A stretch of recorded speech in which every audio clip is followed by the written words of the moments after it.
good evening, or good morning, when you've already cycled through the same podcast episode twice and still can't convince your mind to sleep. Welcome to Snore Lore, the channel where we recount the bleak, dusty, and joyless corners of human history in the most soothing voice possible. A bedtime story for the strong stomached and the sleep-deprived. Tonight's tale takes us underground, into the damp, narrow, and entirely unventilated corridors of a Victorian coal mine. You may think you've had a long day. Perhaps your email inbox was full. Perhaps your Wi-Fi was a little slow. Maybe you had to interact with another human being on public transport. It was, undoubtedly, unbearable. But now I invite you to imagine a rather different kind of day. A day in which your alarm clock is replaced by a coughing father shaking you awake before the sun has even considered rising. You'll eat stale bread for breakfast and then shuffle into the snow barefoot, down a muddy path, into the blackened mouth of a coal pit. You'll spend the next 14 hours in complete darkness, crawling, lifting, inhaling soot, and if you're lucky, you'll get to do it again tomorrow. If you're unlucky, and the odds aren't great, there are several exciting possibilities. A gas explosion, a collapsing tunnel, or one of the many charming airborne toxins that the Victorian era generously offered its working poor. There's something for everyone. But before we descend fully into this subterranean grave of dreams, I'd like to ask something of you. Please, take a moment to like this video. It helps tell the algorithm that what the world needs right now is more slow, miserable bedtime history. Subscribe to this channel if you'd like to gently drift off to more tales of physical hardship and historical hopelessness in the future. And, perhaps most importantly, leave a comment below. Tell us where in the world you're listening from and what time it is there. A London flat where you've been awake since midnight? Or perhaps in a quiet corner of a Canadian cabin, lulled to sleep by Victorian suffering. Wherever you are, welcome. You are among the historically anxious and the chronically tired now. Tonight's journey is not just about coal, though there will be plenty of it. Ground into skin, packed into lungs, and sprinkled across every surface the average Victorian miner ever owned or loved. We'll begin deep in the mine itself. We'll introduce you to your new co-workers. Some are adults with 30 years of coughing experience. Some are children who weigh less than a modern backpack. You'll learn your job, your schedule, your pay, though you won't be able to keep much of it. The mine owners have thoughtfully created a system where your wages are spent before you even touch them. Rent is deducted, supplies are deducted, and should you perish, your family may still owe money. An efficient model. We'll take a break from coal dust to visit your family home. A one-room, uninsulated cottage shared with 9 other people, most of whom snore or cough through the night. Marvel at the lack of plumbing. Be soothed by the comforting sounds of mice in the floorboards. Enjoy your cold supper of tea and potato peels, if you're lucky. After that, for those of you still awake, we'll explore a few other Victorian occupations, because not everyone had the privilege of working in a mine. Some were chimney sweeps, sent into tight, sooty flues as young as 4 years old. A few burns and broken limbs were considered standard. Others found glamorous careers in matchstick factories, where white phosphorus slowly rotted their jawbones from the inside out. It was called phossy jaw. It smelled as bad as it sounds. And if factory work didn't appeal, you could always become a mudlark. These were children who spent their days in the Thames, sifting through sewage and floating debris in search of valuables. These treasures included coins, buttons, and, occasionally, disease. All of these paths were available to the industrious Victorian child, and all of them were considered a normal part of life in a country that had just invented the modern necktie. Tonight's video will move slowly, unapologetically slowly, no excitement, no drama, no chase scenes. Just the slow, steady drip of misery as experienced by the soot-covered population of 19th century Britain. This is not meant to inspire. It is meant to lower your heart rate. Your mind may wander, and that's fine. This is a space for historical detachment. You are no longer expected to care. You are not in your bed, not really. You are now, in your imagination, a 10-year-old boy in 1851. It is 4:06 a.m. Your stomach is already growling. You are shivering, and you haven't even reached the bottom of the shaft yet. Your job today is to sit in a dark tunnel for 12 hours, opening and closing a small wooden door whenever someone pushes a coal cart past. You will not speak to anyone. You will not see sunlight. And if the ceiling collapses, you will be buried without ceremony. This is your life, for the next 6 years at least, or until your lungs give out, whichever comes first. So, relax. Let your limbs grow heavy, and let the sound of Victorian labor lull you into unconsciousness. You've joined Snore Lore. Let us begin. The day begins long before it should. The sun is still sleeping. Unfortunately, you are not. You are awoken not by the chirping of birds or the gentle glow of morning light, but by the hacking cough of your father, who has been working in the mines since the age of 9 and has developed a respiratory condition so common it doesn't even have a proper name. He shakes you roughly by the shoulder. It's time to start your shift. You are 10, or perhaps 11. You're not entirely sure. Birthdays are not especially celebrated here, and no one is keeping records. You know only that you are old enough to work and small enough to fit through the narrowest parts of the tunnels. A perfect combination. Your breakfast is uninspired, cold bread, possibly a bit stale. A cup of weak tea, if there's any left. No butter, no jam, certainly no eggs. Nutrition is for people with options. Your clothing is not suited for warmth, nor for protection. You are barefoot. Your trousers are too short. Your shirt, a hand-me-down from your older brother, has more holes than fabric. You do not own a coat. You do not remember what it's like to feel properly warm. You leave the house before dawn.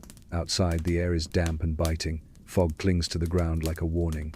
You and your brothers trudge through the muddy paths that lead to the pit. You are already exhausted, and the day has not yet begun. As you approach the colliery, you see the blackened buildings and the towering chimney, belching smoke into the already grey sky. The pithead stands like a monument to despair, creaking as it lowers another shift of workers into the abyss. There is no chatter among the miners, no singing, no laughter, just the sound of boots in mud, coughing, and the occasional clink of metal on stone. This is not a place for joy. It is a place for labor, endless, unforgiving labor. The mine owner is not present. He lives several miles away, in a large house with glass windows and polished floors. You have never met him. You are not expected to. Instead, you are greeted by the pit boss, who carries a short stick and an expression of permanent irritation. He says nothing to you as you line up. He does not need to. You already know what comes next. You are assigned to your place underground. Perhaps you are a trapper today, or a putter, or a hurrier. Each job is slightly different, but none are easy. All involve darkness, filth, and physical pain. The descent into the mine begins. You lower yourself into the earth, whether by a crude lift or a slippery rope. The shaft is narrow, the wooden beams groan. You try not to think about the last time one of these collapsed. You try not to remember the funeral, or, more accurately, the lack of one. The deeper you go, the less you see. The world becomes a blur of blackness and dust. The air changes. It is thicker here, heavier. Breathing requires effort. The smell is a mix of damp stone, sweat, and something more subtle, something metallic, something wrong. You reach the bottom. You light a candle. The flame flickers and struggles, as if even it would rather not be here. This is your workplace now. Welcome to the start of your 14-hour shift. You will not return to the surface until it is dark again. There are no breaks. There is no lunchroom. There is no medical station. There is only work and coal. And the sound of others working in silence, broken only by the occasional curse, the scream of metal on rock, or the distant echoing crash that everyone hopes is not fatal. This is the morning of a Victorian coal miner, and you are only getting started. The coal mine begins not at the surface but far beneath it. The surface is merely a suggestion and illusion of safety that vanishes the moment the descent begins. At the top, the sky still exists. There may be wind, even a passing bird, but none of that belongs to the miner. The miner belongs to the shaft. At most collieries, descent was achieved by way of a crude cage or basket, suspended from ropes and chains wound around groaning spools of iron and wood. These contraptions bore no resemblance to anything comfortable or reassuring. They were designed for function and little else. Often, a miner would stand shoulder to shoulder with 5 or 6 others, pressed tight, gripping whatever seemed least likely to break. Those unfortunate enough to work in smaller, poorer pits often lacked even that. A length of rope, a ledge, and a well-practiced method of not falling were all that stood between the miner and an unpleasant, abrupt death at the bottom. The shaft was frequently narrow, jagged, and damp. Water seeped through the stone, trickling down the walls like cold sweat. In winter, it would freeze. In spring, it would become slick with mud. The rope was rarely dry. Hands often slipped. The further the descent, the further from light. At a certain point, the sun simply ceased to matter. Its warmth, its brightness, its position in the sky, all of these became irrelevant. What lay below had nothing to do with the seasons, the weather, or the time of day. It was always dark, always damp, and always waiting. Candles were the main source of illumination. Miners carried them in tin holders, the flames dancing like tiny, nervous guests at an unwelcome gathering. A candle could not fight the darkness, but it could offer a brief outline of where the next wall or low-hanging beam might be. The light was fragile. The air itself seemed to oppose it. Even a subtle draft could extinguish the flame, leaving the miner in utter blackness so complete it seemed to press against the skin like fabric. Breathing was its own challenge. The deeper the shaft, the heavier the air, not from pressure necessarily, but from contenter, lack thereof. Proper ventilation was more aspiration than reality. A good day meant not choking. A bad day meant silence in the tunnels and questions that no one wanted answered aloud. The pit bottom was a gathering place of sorts. Not social, not lively, but practical. From here, narrow galleries branched out like the roots of a gnarled tree, each one leading deeper into the seams of coal. Some shafts reached depths of over 1,000 feet. At those distances, the idea of returning to the surface quickly was a fiction.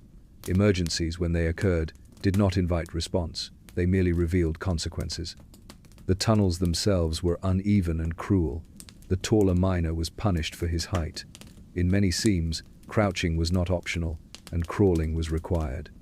Knees and elbows were worn down over months, then years, then decades. Lanterns swung low, casting shadows that deceived the eye. Every movement stirred the dust. Every breath drew it in.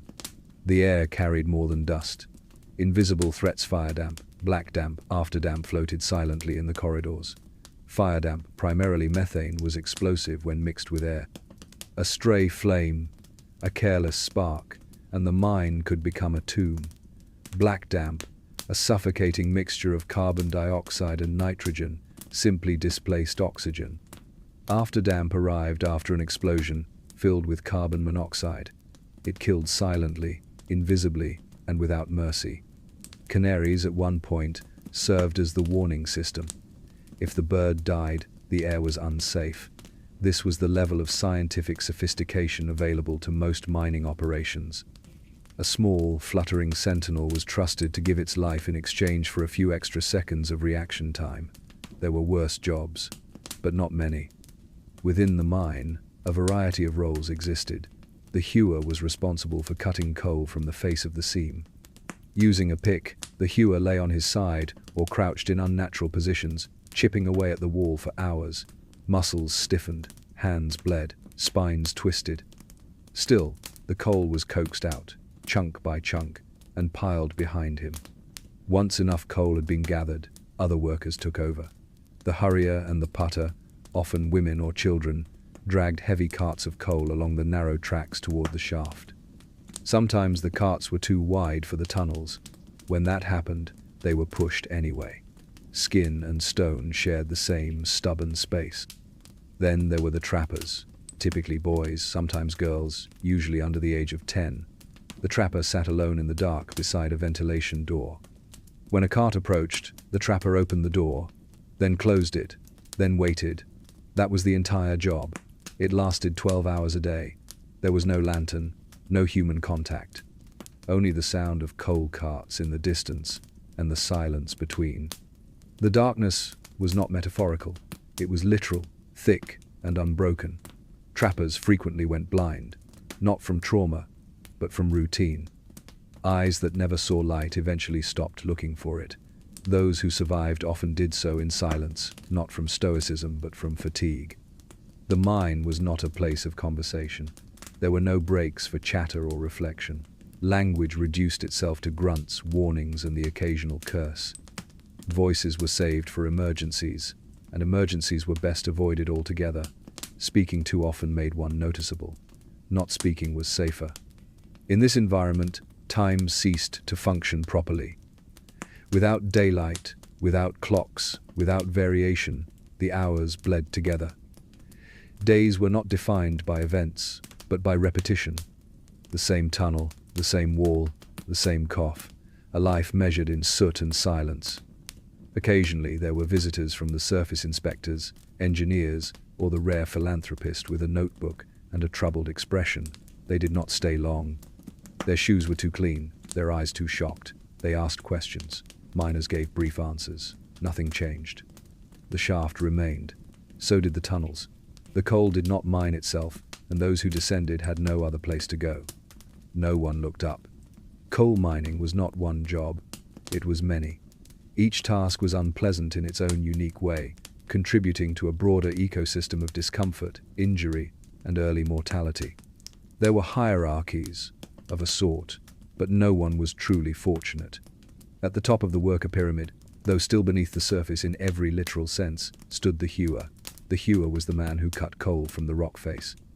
He used a pickaxe, or sometimes just a hammer and chisel, depending on the mine's level of investment in modernity.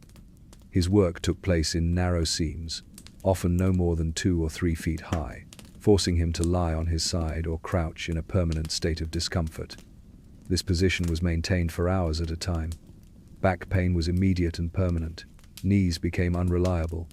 Wrists stiffened. Fingers, blackened with coal dust, cracked and bled. The only real progress was measured in the small pile of coal, forming behind him his entire day's worth of labor in physical form. 8 or 9 hours of hacking might yield a few cartloads, which were then taken away by someone smaller, usually younger, and equally exhausted. In larger mines, the hewer was considered a skilled worker. He was paid more than others, though not much more.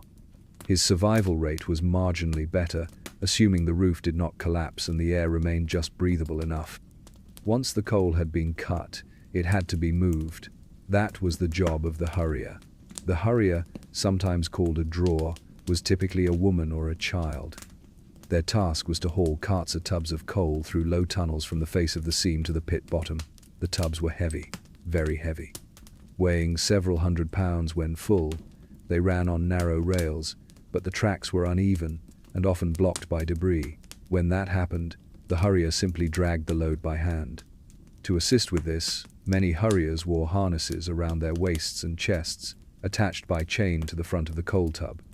They pulled the cart like a mule, crawling on all fours in tunnels that averaged less than 4 feet in height. Behind them, a younger child might push. These children were known as thrusters, which sounded unpleasant, and was. This arrangement, while efficient from a logistical standpoint, was physically catastrophic. Knees were scraped raw, skin broke open, the metal chains bit into flesh. Bruises were constant, and minor injuries were ignored. The smell of sweat mixed with coal dust created a thick, sour scent that lingered long after the day ended, if it ended at all. The trappers, meanwhile, worked alone. Their job was simultaneously the simplest and the most psychologically grueling. Trappers were stationed beside ventilation doors, large wooden barriers placed strategically to control airflow within the mine. These doors had to be opened and closed each time a cart passed. If the door remained open, air would not circulate properly, and miners deeper inside could suffocate. If it remained closed, carts could not pass.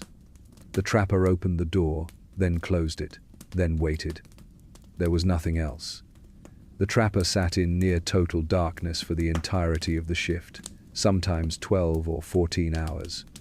Many trappers had no light of their own, relying on the distant flicker of passing lanterns or the dim, ambient glow of candles affixed to carts.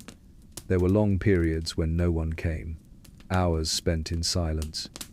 No voices, no footsteps, just the sound of breathing and the soft rustle of vermin. Trappers were usually very young.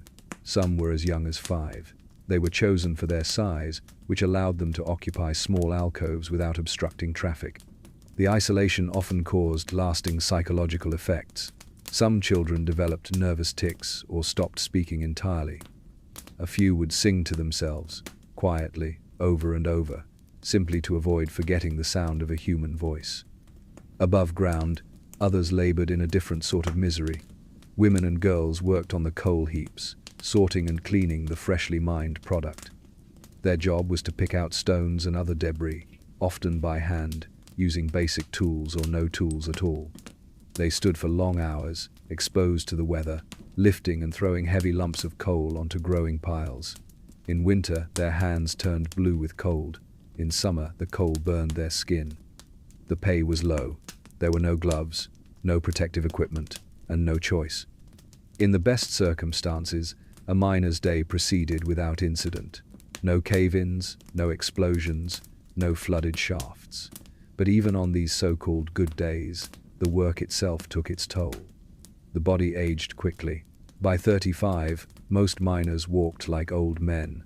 By 45, many were dead. Injuries were common and unremarkable. Crushed fingers, broken ribs, concussions. First aid consisted of a cloth, some water, and a warning to be more careful next time. If a man could not work, he did not earn. And if he did not earn, his family did not eat. Some workers attempted to protect themselves in small ways. Leather patches were sewn onto knees and elbows. Scarves were wrapped around mouths to keep out dust, though this rarely helped. Hats were improvised from old fabric or animal hide. The results were rarely effective but offered a sense of control.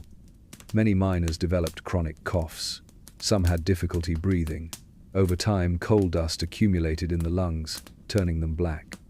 The condition, now known as pneumoconiosis, was simply called miner's lung then, or more casually, the dust.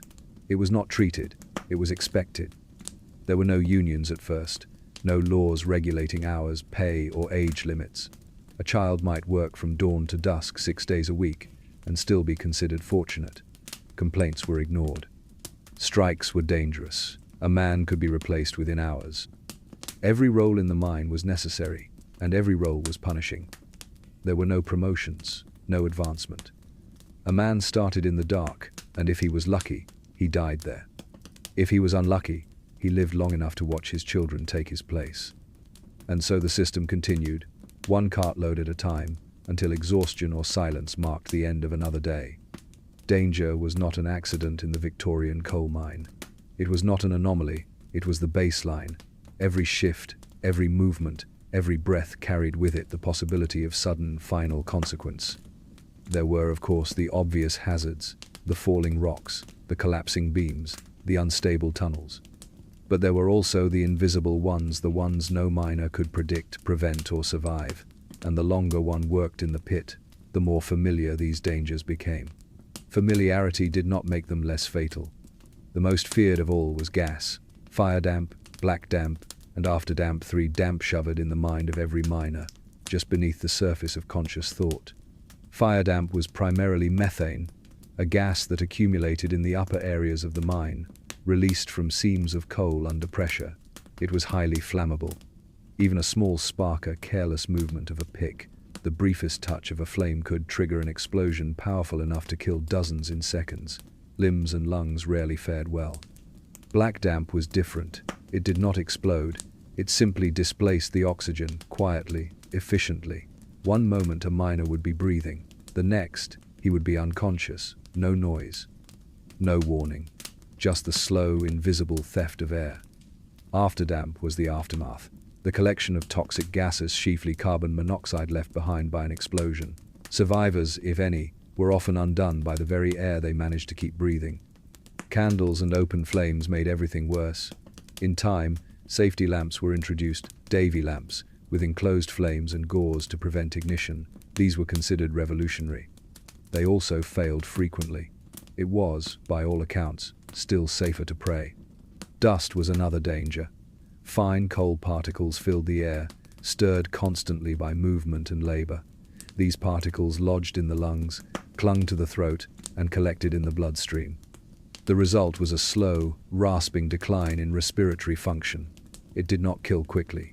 It merely shortened the horizon. Cave-ins were common. Tunnels dug too hastily or reinforced with aging timber often collapsed without ceremony. A sudden crack. A brief moment of stillness. Then the rush of earth, the splinter of beams, and the silence that followed. Recovery was unlikely. Rescue was difficult, usually impossible. Bodies were often left entombed in the tunnels, becoming part of the seam they had once mined. Flooding posed its own threat. Underground springs and forgotten aquifers could be punctured without warning. Water rushed in, rising faster than men could run. Ladders broke, paths vanished. And even the strongest swimmer was powerless against a tide of mud, coal, and panic. Injury was constant, fingers crushed between carts, toes lost to pickaxes, eyes blinded by flying rock. The most common response to injury was indifference, a brief pause, a strip of cloth, then a return to work. Miners did not take time off. To do so was to invite poverty, or starvation, or replacement. The deadline, always, was the shift's end. Not because it brought relief, but because it meant survival for one more day. The shifts were long. 12 hours. 14. In some cases, more. Meals, if taken, were brief and eaten underground. Bread wrapped in cloth, tea in tin cans. Occasionally meat, though rarely fresh. Time was not measured in hours. It was measured in cartloads. The faster a miner worked, the more coal extracted. The more coal extracted, the more he was paid, or so the system claimed. In practice, deductions were frequent. For tools, for lamp oil, for rent, for the clothes he wore, which he did not own. In many cases, a miner's wages never left the company's ledger. The money returned to the owner in a perfect economic loop. The miner remained in debt, even in death. The mine had no calendar, no seasonal rhythm. It operated in darkness, detached from summer or winter. Rain or drought made little difference underground. Holidays were few. Christmas was acknowledged with a nod. Sunday offered a potential half-day, depending on the owner's view of morality. Some pit managers felt God might forgive a 6-day week. Others thought the 7th was an ideal time to squeeze in extra production. There were no sick days, no pensions, no compensation for injury. A miner who lost his leg became a burden. A miner who lost his life became a name carved into a small wooden board hung briefly on the colliery wall. Funerals were short, if they happened. Coffins were sometimes reused. Children died more often than adults. They were smaller, weaker, more easily forgotten. The trapper, left alone for too long, might slip and fall. The hurrier, working beside a failing wall, might vanish beneath it. Their names rarely made the newspapers. There were too many. Miners accepted the danger, not because they were brave, but because there was no alternative. Farming was gone. Factories were full. The mines offered work, and that was enough. Life expectancy was short. Planning for the future was considered impractical. A man who survived to see his 30th year was considered lucky. A man who reached 40 was viewed with quiet suspicion. It suggested idleness. At the surface, the mine owners watched production figures. They rarely visited the shafts. Their profits came from ledgers and letters, not from carts and coal. Some expressed vague concern about safety. Most did not. Replacing a dead miner was faster than fixing a broken shaft. Labor was plentiful. Sympathy was not. Occasionally, the public caught wind of a disaster. A large explosion, dozens dead. Temporary outrage followed. Committees were formed. Reports were drafted. Then interest faded, and the mine continued. Miners returned to work, stepping carefully around the site of the collapse, where the stone was still loose and the memories too fresh to be useful. The danger was constant. The deadline was fixed, and both were accepted without question. Because in the Victorian coal mine, death was just another part of the shift. The end of the shift did not arrive with celebration. There were no bells, no applause, no gold watches for years of service. There was only the familiar sensation of fatigue settling deeper into muscle and bone. It crept in slowly throughout the day, and by the end, it had become indistinguishable from the body itself. Clocking out was a phrase no one used. Timekeeping was informal, often the domain of a pit boss or overseer who decided, arbitrarily or by habit, when the day had been long enough. If the carts had been filled, if the day's quota had been met, if the equipment hadn't failed and no one had died in an especially visible way, then it might be time to return to the surface. The return journey began much as the descent had, with a queue of grim faces, standing in silence beside the shaft. The lamps flickered, the walls sweated, boots shifted in the mud. Conversation was minimal. There was little to say. Complaining changed nothing, and most of the men and boys lacked the energy to speak anyway. Ascending the shaft was slower than descending. The cages were filled with the same bodies, only heavier now with exhaustion, and covered in a fresh coat of dust. The lift groaned under the weight, rising inch by inch. The darkness receded only grudgingly, and the light at the surface, when it finally appeared, was more disorienting than comforting. Outside, it was often still dark. Or perhaps not. It hardly mattered. The sun, when visible, was a distant thing, irrelevant to a life spent underground. Some men shielded their eyes. Others squinted. The light revealed what the dark had hidden: the soot-streaked faces, the split knuckles, the limping gait of the unlucky. The coughing, constant and dry, resumed in earnest once the men began to breathe surface air again. There was no ceremony to leaving. No one welcomed the miners back. No one offered them water or clean clothes or warm food. They were simply no longer underground, which was considered sufficient. The shift was over. The next one would come soon enough. Most walked home, some limped. A few rode in carts, if they were injured or favored. The roads were unpaved, thick with mud, and littered with debris from the same coal they had just extracted. Children and animals darted between buildings. The smell of smoke, refuse, and unwashed bodies hung over the settlement like a warning. Homes were close to the pits, by design. Company towns, often owned outright by the mine proprietors, provided housing to workers at a price. Rent was deducted directly from wages, along with the cost of lamp oil, tool use, and any other miscellaneous fees the company felt inclined to impose. By the time a miner reached his door, he had often earned very little for his efforts. The house, if it could be called that, was typically a small brick structure, 1 or 2 rooms, shared by a family of 6, 8 or more. The air inside was no better than the air outside. Coal dust found its way through the cracks. It settled on bedding, in cooking pots, on the skin of infants. It was part of the architecture. Meals, when available, were simple and repetitive. Bread, potatoes, occasionally a bit of meat, if money had stretched far enough. There were no vegetables in winter. Tea was a comfort, though it was weak and reused as many times as possible. Milk was a luxury. Sugar was rare. The miners ate in silence or spoke in clipped sentences. Children were fed first, or sometimes not at all, depending on the day. Bathing was not a nightly ritual, but an occasional event. Water had to be drawn by hand, often from a communal pump. It was cold, and soap was rationed. A basin was shared among siblings. The water turned black within moments. Rest was not guaranteed. Beds were shared, rotated between those working different shifts. Sleep came quickly, but it was not deep. The body ached, the lungs rasped. Nightmares were frequent, though rarely mentioned.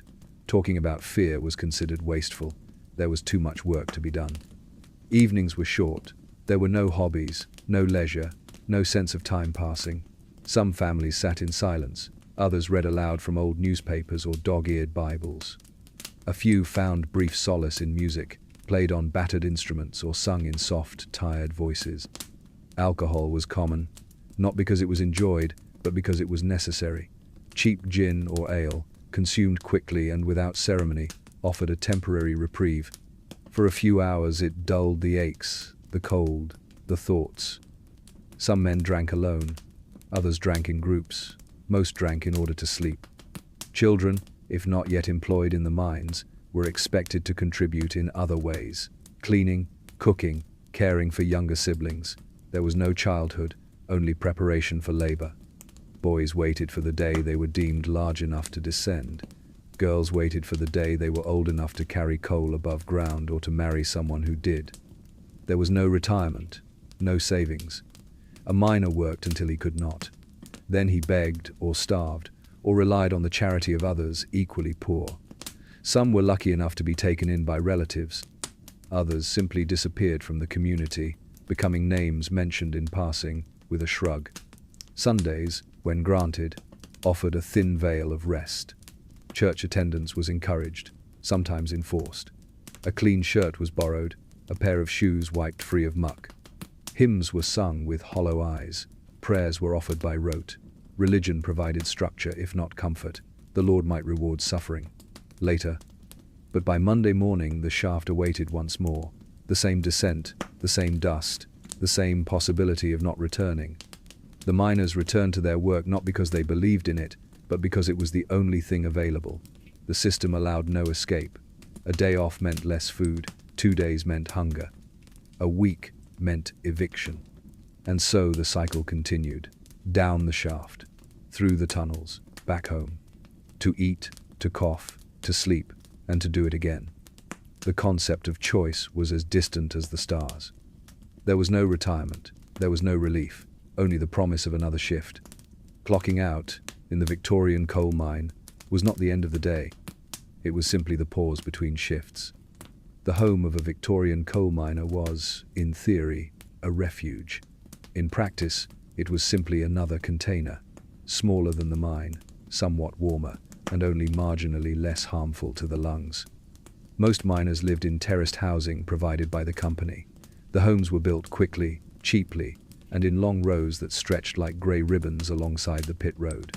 From a distance, they resembled stable blocks. Up close, they retained that impression.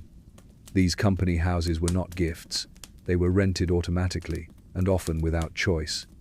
The rent was deducted directly from the miners' wages, along with charges for water, coal, and any tools or supplies used on the job. In some towns, miners did not receive money at all. They were paid in tokens or vouchers, redeemable only at the company store. This arrangement was referred to as truck, though the miners had other names for it, none of them flattering. The homes themselves were modest. 2 rooms, occasionally 3. 1 room downstairs where the family cooked, ate, worked, and often slept. 1 or 2 small bedrooms upstairs, if there were stairs at all. Ceilings were low, windows were small. Ventilation was largely conceptual. Furnishings were sparse. A wooden table, a few chairs, often mismatched or repaired repeatedly. A small stove or hearth, blackened from overuse. Iron pots and chipped dishes. Clothes were hung to dry indoors, filling the room with the mingled scent of damp wool and coal smoke.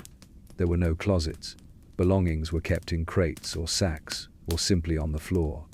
The floor itself was not always wooden. In some homes it was dirt, cold, uneven, and impossible to clean. Children crawled across it. Food was sometimes prepared on it. Illness spread freely across it. The family shared everything: space, air, bedding. Beds were passed between those working day and night shifts. A mattress might still be warm from the previous occupant. Sheets, if they existed, were washed infrequently. Water had to be drawn by hand from a communal pump. Warm water required fuel, and fuel was rarely wasted on comfort. Lice and fleas were persistent house guests. Rats were common. Most homes had at least 1 cat, not as a pet but as a practical measure. The cat was tolerated as long as it caught things. If it stopped, it was replaced. There was no indoor plumbing. A single outdoor privy served multiple households. It was often little more than a wooden box over a pit, surrounded by thin walls that offered privacy in theory but not in experience. Children used chamber pots, or the yard itself. Rain turned everything into mud. Summer turned it into something worse. Cooking was done over the fire, or on the small stove if one was present. Meals were basic: bread, dripping, potatoes, porridge. Meat was rare, and eggs were a luxury. Most families kept hens, but the eggs were sold rather than eaten. Sugar was valuable. Tea was weak and reused. Meals were consumed quickly and without conversation. There was no dining room, just space. The air inside the house was thick. Smoke from the fire mingled with the coal dust clinging to clothing, hair, and skin. Windows were rarely opened. In winter, it was too cold. In summer, it let in the smell of the privy. Breathing deeply indoors was not recommended, though no one really had a choice. Children were numerous. Most families had at least 5 or 6. Infant mortality was high, so more were had, just in case. Children were not pampered, they were functional. Boys were trained to work. Girls were trained to clean, cook, and later bear more children. Childhood, as a concept, was seen as an indulgence of the upper class. Education was available in theory. Sunday schools and charity-run classrooms operated sporadically, depending on the goodwill of local benefactors. But school required time, and time was money, and money was not optional. Children began working early. By the age of 6 or 7, most had a task: fetching water, running errands, watching younger siblings. Soon after, they joined their parents in the mines or on the heaps. Discipline was strict. The rod, the belt, the open hand each was considered a form of instruction. Talking back was punished. Laziness was punished. Wetting the bed was punished. Adults were under constant pressure, and that pressure filtered downward. Despite this, there were moments of care. A mother might save the crustiest end of the loaf for her youngest. A father might carry his sleeping child upstairs after a shift. A sister might sew a patch into a brother's only pair of trousers. These gestures were rarely spoken of. They were not sentimental, just necessary. Marriage offered no escape. A young woman married into another home identical to the one she left. Her duties shifted slightly. The weight did not. She bore children, maintained the house, and in many cases, worked outside the home as well, washing, mending, or breaking coal at the pithead. Leisure was limited. Sundays were often the only free time. Some attended church. Others visited the local tavern. A few walked in the nearby fields, if any still existed. Singing was common folk songs, hymns, lullabies. Cheap newspapers circulated, passed from hand to hand until the ink wore off. Gossip filled in the gaps. Despite everything, there was a sense of community. A hard-weathered kind. Neighbors helped each other bury their dead. Women shared bread when they could. Children played with rocks and sticks in the alleys. People endured together. That was all they could do. There were no illusions, no dreams of advancement, no expectations of comfort. The home was not a haven. It was a staging ground for survival. But it was theirs, even if rented, and even if the company could reclaim it with a week's notice. In a world defined by the mine, the house was the only space left to pretend otherwise. In the Victorian mining household, every member had a function. There was no such thing as leisure for its own sake, and little tolerance for idleness.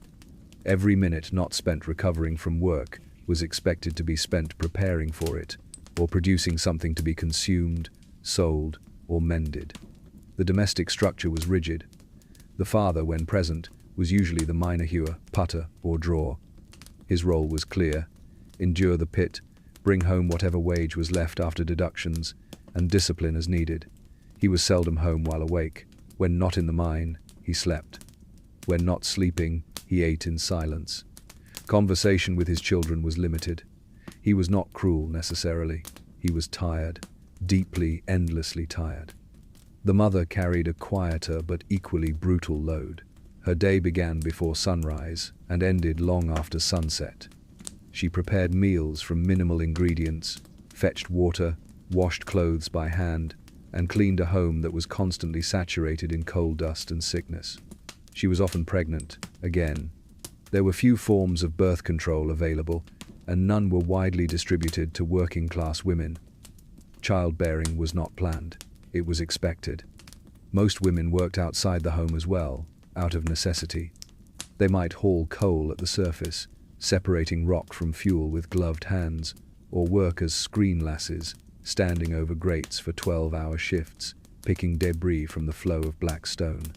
The work was loud, repetitive, and exposed to all weather. There was no shelter and no official lunch breaks. The pay was lower than men's wages and more unstable.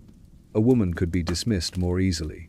She could also be fined for mistakes, for lateness, or for speaking out of turn. Inside the home, women were the organizers of life. They rationed food, managed clothing, treated minor injuries, and kept track of family debts. Illness was managed with broths and old remedies. Few could afford doctors. A fever was watched closely. A persistent cough was ignored if everyone had one. Bandages were reused. Boils were lanced at the kitchen table. The structure of the household left no room for confusion. Boys were expected to follow their fathers. Girls mirrored their mothers. When children were too young to work in the mines, they were trained to assist the household or earn in small ways, running errands, selling scraps, or minding younger siblings. By the age of 5 or 6, boys began shadowing their fathers or older brothers.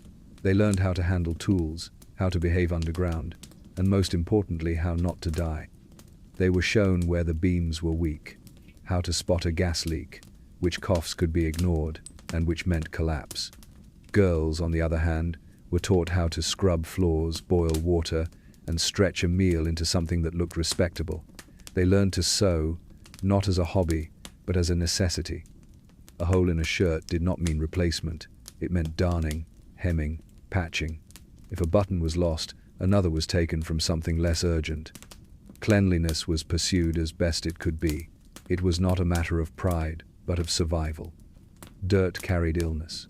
Coal dust darkened the skin and settled in the folds of furniture and clothing. Families developed routines to manage it.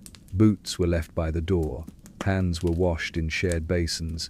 Hair was combed with water, or sometimes with lard, to keep it flat and manageable.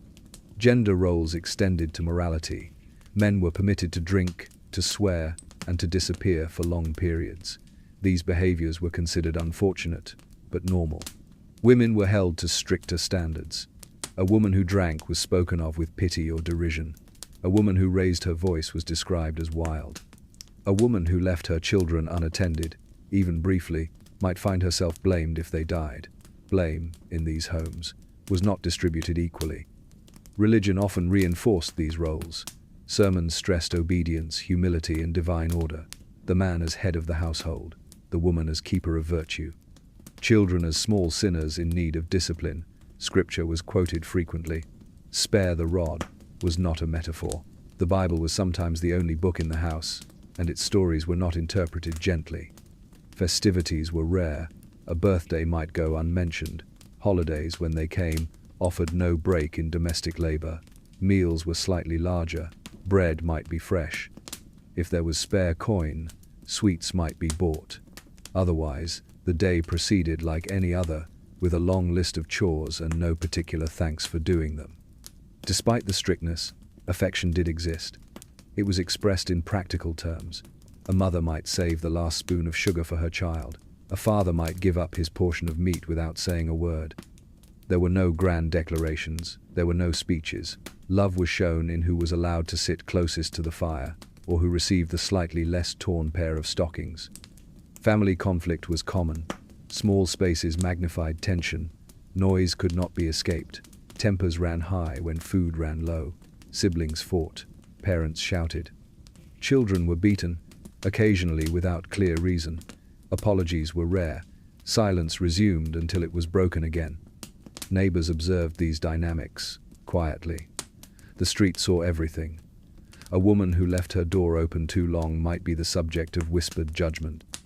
A man who returned home drunk too often might earn the nickname Whiskey Ghost or the Sunday Husband. Names were currency. Gossip was a survival strategy. Despite it all, families clung to structure. It gave the illusion of control. The routine, though brutal, was predictable. Predictability brought a strange kind of comfort. A girl who learned to clean properly might one day manage a household of her own. A boy who worked hard might become a hewer. These were the goals. These were the dreams. In the Victorian mining home, there was no room for sentimentality. There was only work, and rest, and work again. And, in the space between, a narrow window of order. Leisure, in the life of a Victorian coal mining family, was a theoretical concept. It existed mostly as a contrast to labor, something that occurred in the rare hours when one was neither sleeping nor actively extracting coal from the earth. It was not abundant. It was not organized. It was not particularly relaxing. The closest thing to widespread recreation was rest, not the indulgent kind with cushions and novels, but the kind that followed 14 hours underground and consisted mostly of sitting very still and not talking. A man returning from the mine often sat at the edge of his bed or on a wooden chair by the fire. He did not announce his arrival. He did not ask for supper. He simply sat and breathed. slowly, shallowly. His muscles no longer asked to be moved. His mind, emptied by repetition, offered nothing in return. For women, leisure was even more elusive. With meals to prepare, clothes to wash, children to manage, and husbands to nurse, the day rarely ended. When it did, it tapered off rather than stopping. A few moments by the stove, a handful of quiet sips of tea, perhaps an old story told in fragments while mending socks, sometimes not even that. For children, especially those too young to work, there were flickers of what might generously be called play. They kicked stones along the road. They drew in the dirt with sticks. If a scrap of cloth or rope was found, it became a toy.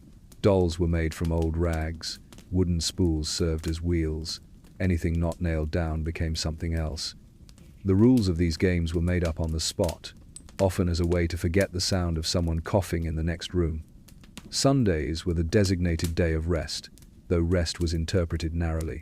It was not a day of indulgence, but of structured inactivity.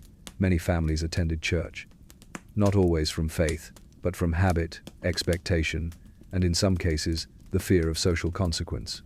A clean shirt, a brushed coat, and shoes if available, were assembled for the occasion. Those without shoes went barefoot. This was not considered remarkable. Church services were long. The air was stale. The pews were hard. Sermons focused on sin, sacrifice, and submission. Occasionally, the preacher would touch on justice, but this was rare and often theoretical. Minors listened with varying degrees of attention. Some nodded, some slept. Others stared straight ahead, unmoving. The act of sitting in silence was, for many, the most restful part of the week. After church, a few hours remained. Some used this time to clean. Others walked up hills, along tracks, through fields, if there were any nearby. Walking required no tools, no instructions, no deductions from pay. It was a luxury that cost only energy. Whole families walked together, sometimes silently, sometimes singing. The songs were usually old and quiet, passed down through generations, verses about lost sailors, dead lovers, or the comforts of a better life waiting somewhere else. Pubs were another outlet, mostly for men. The local public house was not glamorous. A narrow room, a few barrels and a bench. Beer was served in thick mugs, gin in smaller ones. There were no menus, no music, and no table service. Men gathered after shifts, drank, and said as little as possible. Sometimes they sang, sometimes they argued, sometimes they fell asleep. It was not called leisure, it was called Thursday. Books, when present, were few. A Bible, a tattered novel, a school primer, if someone had managed a few years of education. Newspapers were shared communally, read aloud or passed between homes until they disintegrated.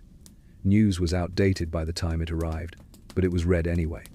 It gave the illusion of being part of the world beyond the pit. Some towns had music. It was informal, a fiddle, a tin whistle, a voice that carried.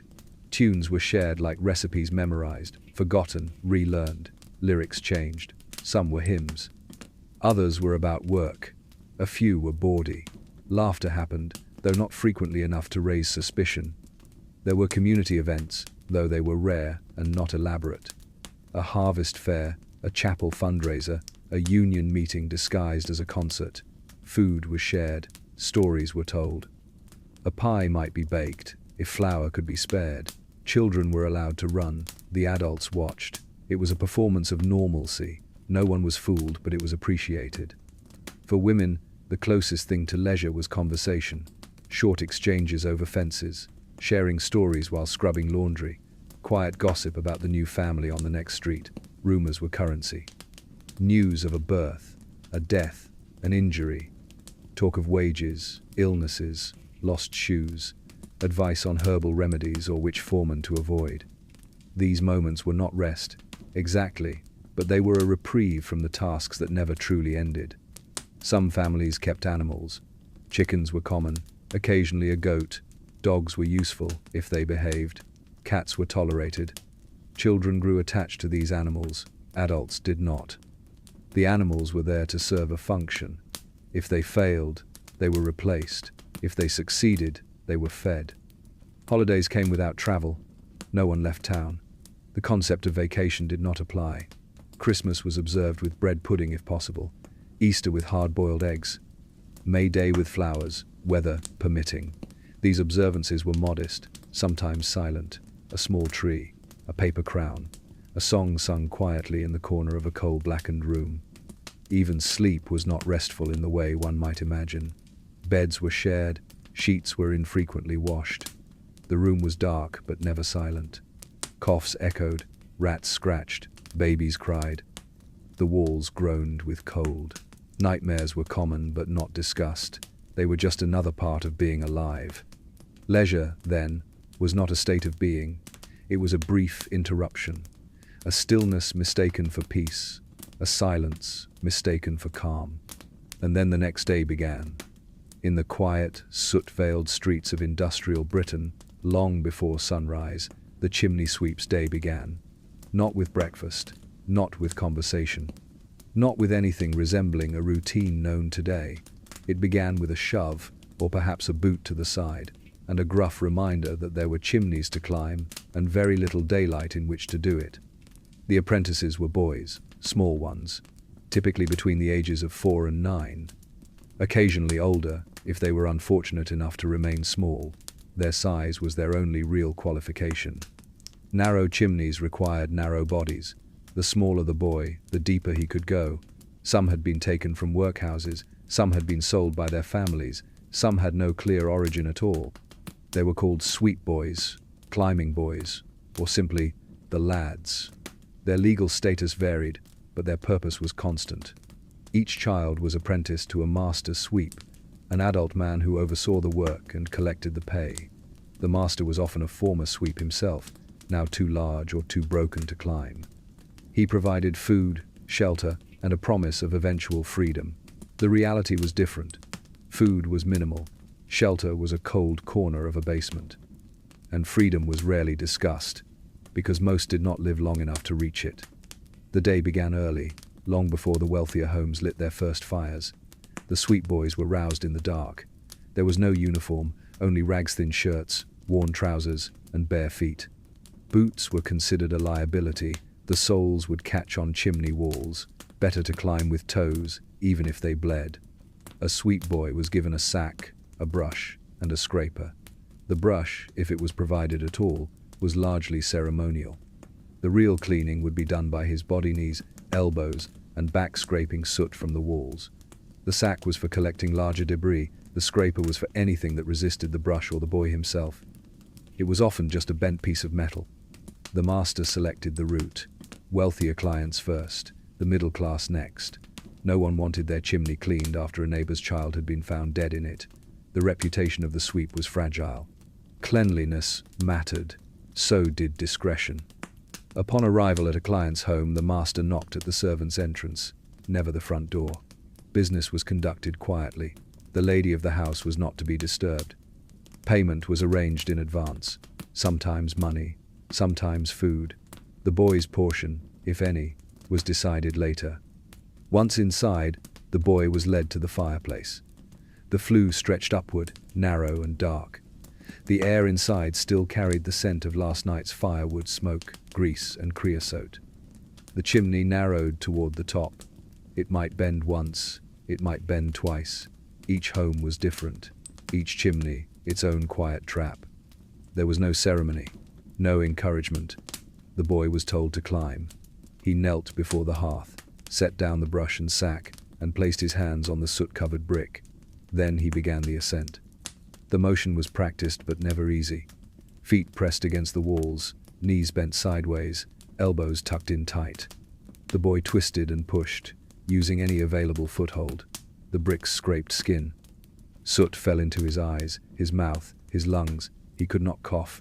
Coughing meant slipping. Slipping meant falling. There was no rope, no harness, nothing between the child and the floor but prayer and brick. The master waited below. Occasionally he called up, asking if the boy had reached the bend. If the boy did not answer, the tone sharpened.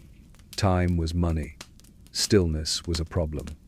When a boy became stuck, and most did, eventually the master might offer encouragement in the form of shouted threats. If that failed, He would take a long stick and prod the soles of the boy's feet. If that also failed, a fire was lit in the hearth, just a small one, just enough to remind the child what came next. It was called smoking them out. It was not considered cruelty, it was considered efficiency. Some boys screamed, some climbed, some did not respond at all. Once the bend was past, the flue opened slightly. The boy could breathe again. He scraped the soot as he climbed, letting it fall below. At the top, if the chimney reached the roof, there was sometimes a hatch, sometimes a capstone, sometimes nothing. The boy crawled out, blackened, bleeding, and gasping. He rubbed his eyes with the back of his hand, smearing soot into the corners. He spat onto the roof tiles. Then he climbed back down the outside of the building, if the house was small enough. If not, he waited to be let in. The chimney was now clean. The household would be warmer, fires would burn brighter, smoke would flow freely. The boy, however, had left most of his skin behind. The inside of his throat was raw. His hands ached. His back was stiff. He was told to wash in a basin, if one was available. Then he was handed a crust of bread and told where to go next. There were often 5 or 6 chimneys in a day, sometimes more. Wealthier homes had multiple fireplaces.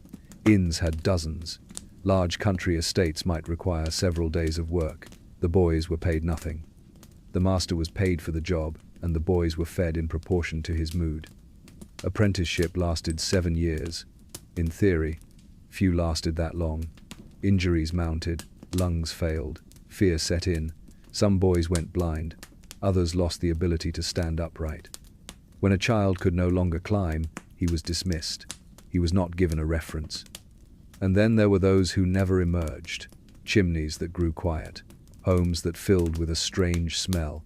Eventually the hearth had to be dismantled. The body, if recovered, was wrapped in burlap and buried quietly. The family paid for the cleaning, but not the removal. No monument was raised, no obituary written. The soot settled, the boy was forgotten. The next apprentice was already waiting. The interior of the chimney was not a space designed for human movement. It was a shaft of brick and mortar, its only purpose to funnel smoke upward and soot away. Its contours were dictated by architecture, not anatomy. And yet, into this space went children's limb, barefoot, underfed. Called sweep boys by trade, but in practice, they were little more than tools wrapped in skin. Once inside, the world changed. The shift was immediate and total. Light vanished almost completely. The flame of a hearth, if still lit below, did not reach beyond the first few feet. Above that, only blackness remained. There was no breeze. The air was still and close. Time began to lose shape. The walls were rough. Bricks jutted at odd angles. Mortar flaked into hands and faces. Sharp edges opened cuts that did not bleed freely, only mixed with soot into a paste that crusted over wounds. Most boys had no gloves. Their hands were already calloused from previous climbs, but the skin still split, especially around the knuckles. Fingers became stubby, inflexible. Nails blackened and chipped until they resembled coal themselves. The air was not just thick, it was hostile. The soot was dry, fine, and everywhere. It hovered invisibly until disturbed, then descended like ash. It found its way into the mouth, the throat, the nose. It settled in the lungs. The boys coughed constantly. At first, they were reprimanded for the noise. Later, the coughing became so persistent, it was no longer noticed. Breathing inside the shaft required technique. Shallow inhales, mouth closed. Try not to disturb the soot. But disturbance was inevitable. Every movement released another cloud. The effect was cumulative. 1 flue was tolerable, 3 was misery, 5 meant vomiting black phlegm onto the hearthstone. Most chimneys narrowed as they rose, some sharply, others unpredictably, with irregular bends that required contortions. Chimneys were never built to be uniform. A fashionable Georgian townhouse might contain a flue that zigzagged behind a fireplace, then curled awkwardly into a false wall before continuing upward. The sweep boy was expected to adapt. Progress was made slowly, 1 foot placed above the other, knees pressed to the sides, hands braced against slick, unstable surfaces. Some boys went up backward, some forward. No single method worked for every shaft. It was a matter of improvisation learned through pain. Resting was not an option. There were no ledges, no safe places to pause. If a boy stopped moving for too long, his limbs began to cramp. The soot shifted beneath him. His grip failed. He slipped. There were no second chances. Getting stuck was more common than anyone admitted. Chimneys narrowed without warning. Shoulders caught at odd angles. Hips became wedged. The pressure on the chest made breathing more difficult. Panic began slowly, then rapidly took over. In some cases, the boy could wiggle free. In others, he remained still, hoping the master below would pull him out. If the child could speak, he would shout down. If he couldn't, he would scrape at the walls, trying to signal with sound. The master's first response was usually to bark orders. If that failed, he might poke with a stick or tug at the boy's foot if it was still visible.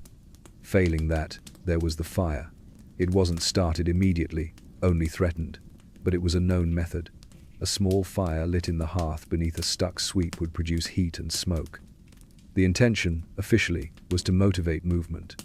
Unofficially, it was punishment.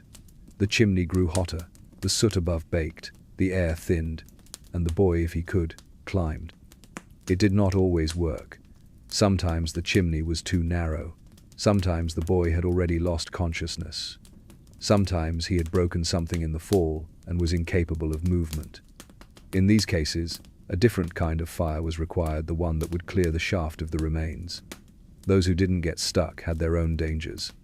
Falling back down was always a possibility. A poorly placed hand, a loose brick, a momentary slip. Chimney walls were often slick with tar. Chimney caps, when present, were treacherous. There were reports of boys who reached the roof, stepped wrong, and fell 3 stories to the courtyard below. Those who lived were rarely the same. The soot didn't stop affecting them when they left the shaft. It embedded into their pores, it lined their intestines, it clung to their hair. Over time, it created internal problems: inflammation, chronic coughing, difficulty swallowing. Lumps developed, tumors, especially in the groin. Sootwort was the common name, though no one said it to the boy's face. It was a slow black rot of the skin. It rarely healed. The sweet boys developed a particular walk over time, not just because of the bending and climbing, but because of the damage done to joints and nerves. Knees swelled, backs curved. Toes became clawed from overuse and malnutrition. The older boys, those who reached 12, 13, moved differently. They were no longer useful in narrow flues. They were not yet old enough for other work. They became runners, or beggars, or simply disappeared. Inside the shaft, time passed strangely. Some climbs took minutes, others longer. Most boys remembered the chimneys not as places, but as sensations. This one burned more. That one stank of creosote. The one in the butcher's house was filled with bones. The chimney at the bank was oddly smooth. These were the details that remained. There was no light at the top, just slightly better air. If the flue exited onto a roof, the boy emerged, blinking into daylight. If it didn't, he descended again the way he came, scraping down the same walls, dragging the sack of soot behind him. Emerging from the chimney was never triumphant. It meant the job was done, that the next job was about to begin. The master might nod, might not. There was no praise, just motion. The shaft was never warm, never forgiving. It offered nothing but bruises, ash, and silence. And there was always another one waiting. Rest for a chimney sweep boy was neither restorative nor intentional. It was something that occurred between tasks, between chimneys, or between meals, when meals were available. Sleep came in short stretches, often involuntarily. Exhaustion did not allow for rituals. One lay down, or leaned against something solid, and went silent. That was the extent of recovery. Most apprentices lived with their master sweep. The word lived implies comfort. The reality was more accurately described as storage. A back room, a cellar, or a shared attic space with no heat and minimal bedding. It was not uncommon for 5 or 6 boys to share a single straw mattress, or to rotate sleeping places according to seniority, injury, or mood. Blankets were shared. Lice were guaranteed. Cleanliness was neither pursued nor expected. Water was available, though not easily. It had to be fetched from public pumps or wells. Heating it required fuel, which was expensive. Soap was rationed, if owned at all. The boys were encouraged to wash only when absolutely necessary, when a client objected to the smell, or when the soot buildup made it difficult to distinguish skin from clothing. The smell of a sweet boy was specific, a mix of smoke, sweat, rot, and dust. It clung to them, layered into the folds of their rags, soaked into their hair, ground into their hands and feet. No matter how thoroughly they bathed on the rare occasions they could, they never smelled clean. They smelled like the work. Meals were not structured events. They happened irregularly, if at all. The master determined what food was shared and when. Bread was the staple, dense and dry. Gruel was common. On better days, a piece of cheese, a slice of cold meat. Hunger was constant. The boys were always thin. Some were painfully so, bellies swollen from malnutrition. Joints visible beneath skin stretched too tight. Food was eaten quickly. There were no plates, no utensils. Hands did the work. If a boy dropped his portion, it was no longer his. There was no second helping. No one asked if anyone was full. That question had no meaning here. When not climbing, the boys worked, sweeping up soot, carrying buckets, cleaning tools, mending clothing, preparing for the next day's work. Even rest time was filled with labor. Idleness was discouraged. A boy seen sitting too long might be given a chore or a cuff to the head. There was no instruction, no schooling. Some boys learned to read, but most did not. Letters were for clerks and parsons. Numbers were for counting the day's chimneys. Anything beyond that was unnecessary. The world had already decided what their lives would be. Additional information only got in the way. Injury was common, a twisted ankle from a fall, a bruised rib from a chimney collapse, cuts on hands, feet, and face. The medical response was simple: a cloth, a cold compress. A night of rest, if allowed. Most injuries were ignored unless they affected performance. A boy who could not climb was a financial liability. Some boys pretended to be well when they were not. Others limped through the day, hoping the master would not notice. Pain became a kind of background noise. It faded into the rhythm of the work. Only sharp, sudden pain warranted attention. Everything else was just part of growing up. Older boys received less patience. Once a boy grew too large to fit in most chimneys, his usefulness declined. The master might keep him on for a time as a helper, or to assist younger climbers, but the clock had started ticking. Some were sent away, others drifted into other trades. A few stayed and became junior sweeps, eventually taking on apprentices of their own. The cycle continued. There were no holidays. Sundays sometimes brought less work, but not always. Chimneys did not pause for the Sabbath. Fires were still lit, soot still gathered, clients still called. On rare occasions, the master allowed a few hours of freedom. The boys wandered the streets, dirty and exhausted, mostly ignored by the world around them. People saw them, of course. They were hard to miss. Small, soot-covered children with tired eyes, but their presence was considered inevitable, like rain or rats. They were simply part of the scenery of industrial life. Sometimes passers-by gave them coins, sometimes curses, most gave nothing at all. At night, the boys returned to their corners. They stripped off their filthy clothes. They huddled together for warmth. Sleep came quickly, and it was rarely peaceful.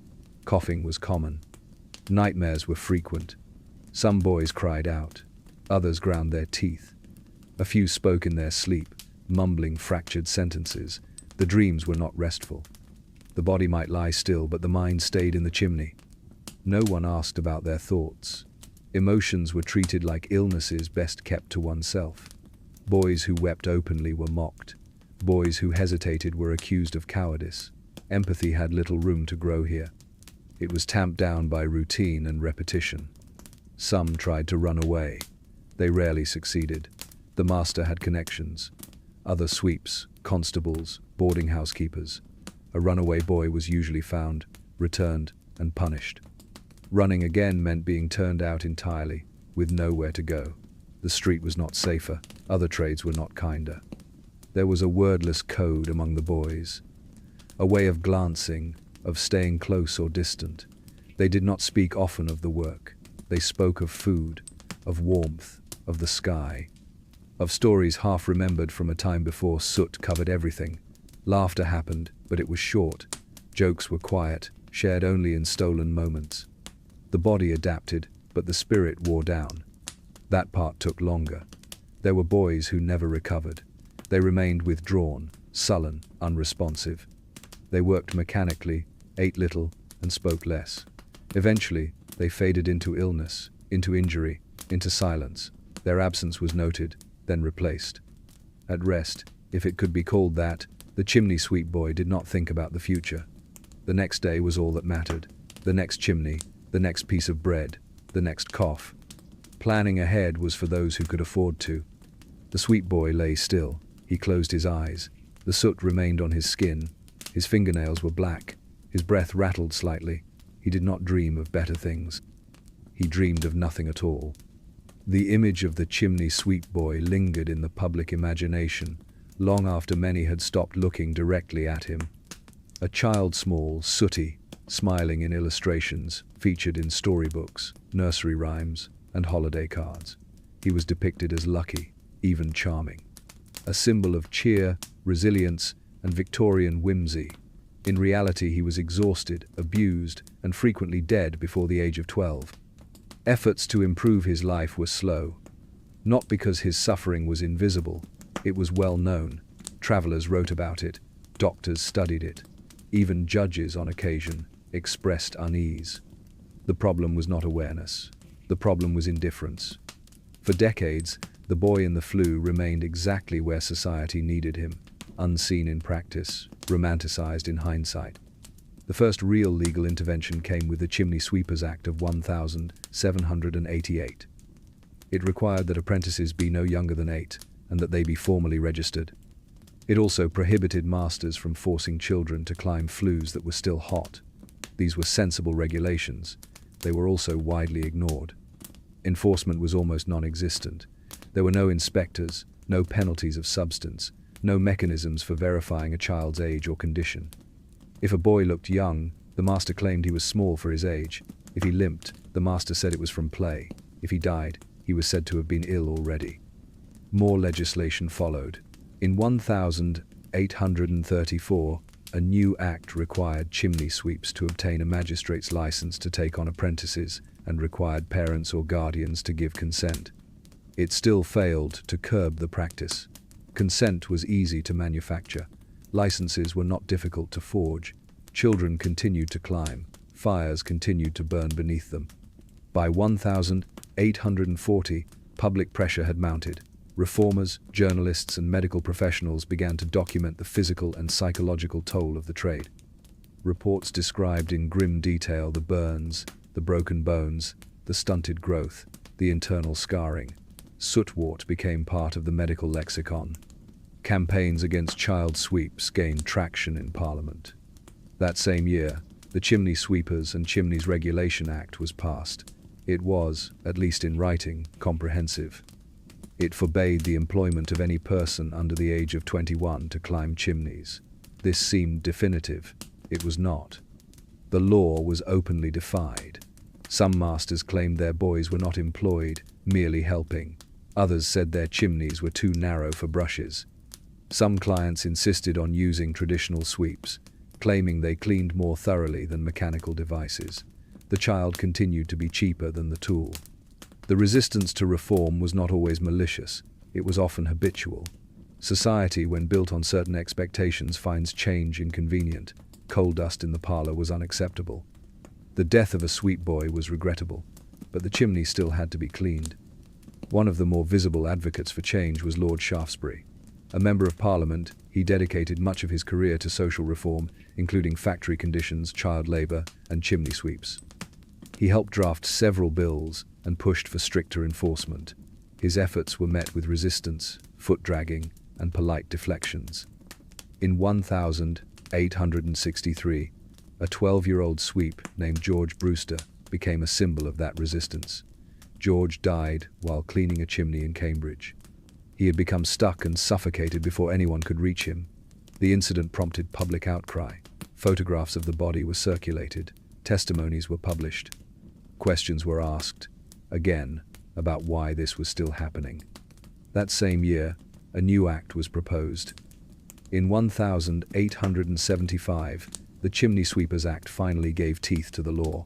It appointed inspectors. It allowed prosecution. It banned the use of climbing boys entirely and without exception. This act, unlike its predecessors, began to be enforced.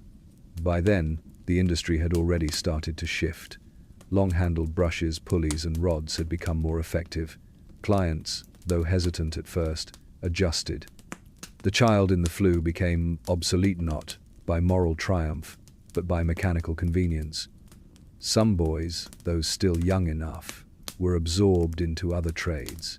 Others drifted into criminality, unemployment, or early graves.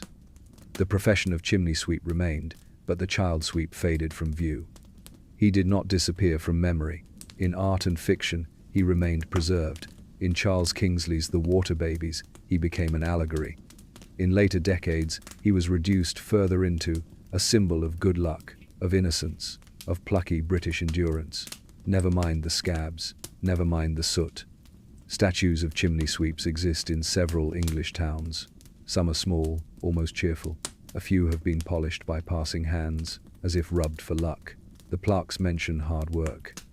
They rarely mention disease, or fire, or the feeling of brick scraping the skin from a child's back while the hearth below began to smoke.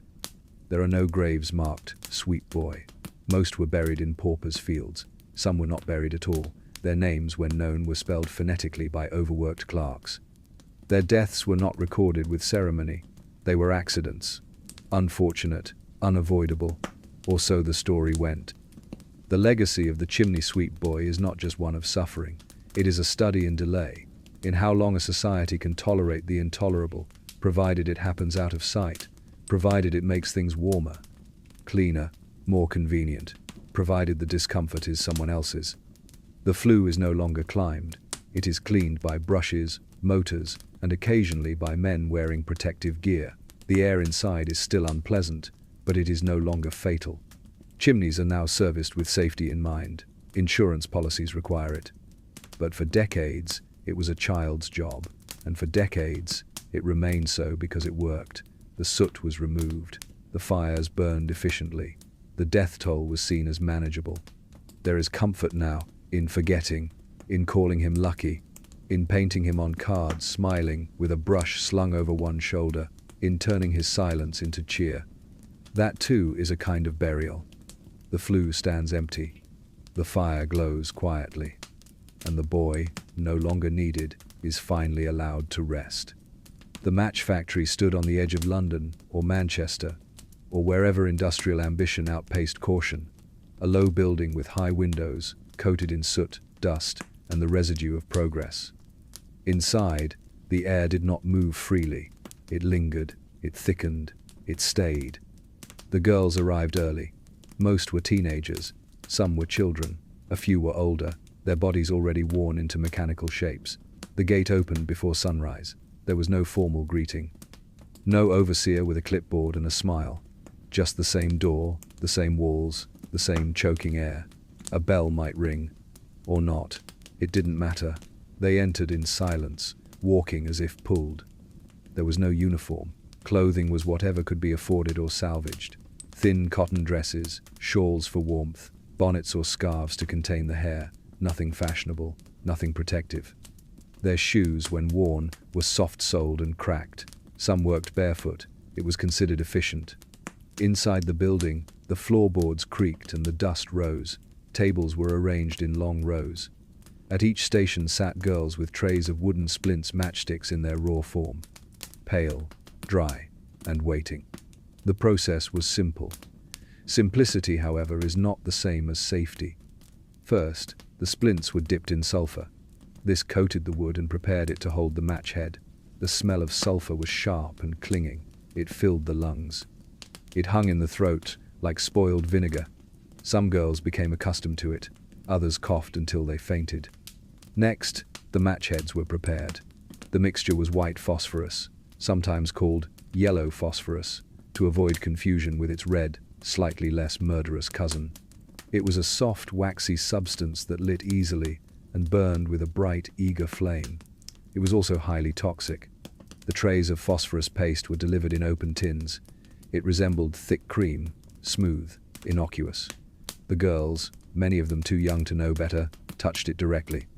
They dipped the match ends with quick motions, setting them on racks to dry. The speed mattered. Wages were tied to output. Payment was by piecework each tray, each rack, each bundle of matches produced. There were quotas, hundreds per day, thousands if possible. Supervisors walked the aisles, eyes scanning trays and fingers. A girl who slowed down was noticed. A girl who asked for fresh air was questioned. A girl who cried out was told to work more carefully. The room was warm because it had to be. The phosphorus paste became unstable in cold air. Stability, in this case, was relative. It ignited spontaneously if exposed to friction, or too much heat, or nothing at all. Fires were common. Burns were expected. If a tray caught flame, the nearest girl had seconds to react, either smother the fire with her apron or step back and let it run its course. Explosions were rarer, but they happened. One misstep, one spark, and the table became a flash of light and pain. The matchsticks turned to kindling, hair ignited, clothing burned. Skin blistered. There were buckets of water nearby, but not enough. Those who caught fire ran or fell. The factory kept extra bandages. It was considered prudent. Many girls worked in silence. Some hummed softly. Talking was discouraged. Laughter was rare. There was little to laugh about. The smell, the heat, the constant awareness of flammability, none of it encouraged joy. The phosphorus paste clung to skin. It seeped beneath fingernails. It dried on lips when a girl licked her finger to grip the wood. This was common. It was never advised. No one had to be told twice. After the first sores appeared, they stopped licking. Meals were taken at the table, if at all. There was no separate dining area. Food was eaten with fingers, often without washing. Bread with paste on the crust. Apples with residue on the peel. The paste entered the mouth. The mouth carried it to the jaw. The jaw began to ache. Most girls ignored the ache at first. It was subtle, a throb, a tenderness along the gum line. Then came swelling, a dull pain when chewing, a strange smell, faint but persistent. Some noticed it in others, before recognizing it in themselves. It was the beginning of what came to be known, quietly, as phossy jaw. But that came later. For now, in these first hours of the shift, the work continued. Trays were filled, matches were dipped. Faces leaned forward, close to the phosphorus, breathing it in with each quiet breath. There was no safety equipment, no gloves, no masks, no ventilation system. The only protection was luck, and luck was thin on the ground. The girls who worked fastest were not praised. They were simply assigned more. The ones who slowed were docked. The ones who dropped trays were fined. If the same girl dropped trays too often, she was dismissed. There was always another to take her place. The factory was filled with movement, but no one moved freely. Posture was rigid, heads bent, hands flicked, the sound of dipping, setting, stacking, a rhythm of minor harm. They had all seen what could happen. They had watched a girl collapse. They had seen a fire erupt.